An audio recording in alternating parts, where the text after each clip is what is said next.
জাতিসংঘ নিরাপত্তা পরিষদের সভাপতির দায়িত্ব গ্রহণ করেছে পাকিস্তান।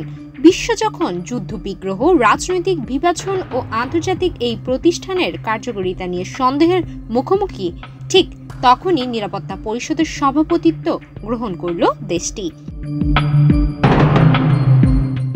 মঙ্গলবার ১ জুলাই থেকে শুরু হওয়া এই সভাপতিত্ব পাকিস্তানের জন্য প্রতীকী হলেও কৌশলগতভাবে তা অত্যন্ত গুরুত্বপূর্ণ এক সময়ে এসেছে বলে এক প্রতিবেদনে জানিয়েছে পাকিস্তান সংবাদ মাধ্যম দ্য ডন। এর আগে ২০২৫ সালের জানুয়ারিতে অস্থায়ী সদস্য হিসেবে জাতিসংঘের নিরাপত্তা পরিষদে যোগ দেয় পাকিস্তান, যার মেয়াদ চলবে ২০২৬ সাল পর্যন্ত। নিরাপত্তা পরিষদের অস্থায়ী সদস্য হিসেবে এটি পাকিস্তানের ৮ম-বারের দায়িত্ব পালন। তবে ২০২৩ সালের পর এবারই প্রথম দেশটি সভাপতিত্বের দায়িত্বে রয়েছে। জাতিসংঘের পাকিস্তানের স্থায়ী প্রতিনিধি অসীম ইফতেখার আহমেদ এক বিবৃতিতে বলেন, এই মুহূর্তে গোটা বিশ্ব এক অস্থিরতার মধ্য দিয়ে যাচ্ছে, যেখানে যুদ্ধ, ভূমি রাজনৈতিক দ্বন্দ্ব ও আন্তর্জাতিক নিরাপত্তা নিয়ে গভীর উদ্বেগ বিরাজ করছে।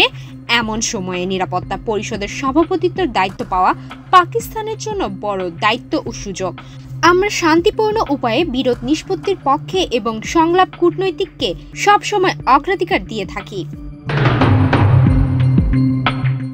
জাতিসংঘ নিরাপত্তা পরিষদের সভাপতিত্ব মূলত মাসভিত্তিক এবং এতে কোনো নির্বাহী ক্ষমতা না থাকলেও আলোচনার সূচি নির্ধারণ ও দৃষ্টিভঙ্গি প্রভাবিত করার সুযোগ রয়েছে।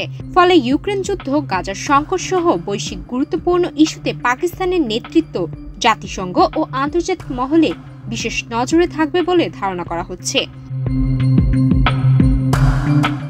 অসীম ইফতেখার বলেন, পাকিস্তান এই দায়িত্ব পালনে সচ্ছলতা, অন্তর্ভুক্তি ও দায়বদ্ধতা নিশ্চিত করতে বদ্ধপরিকর।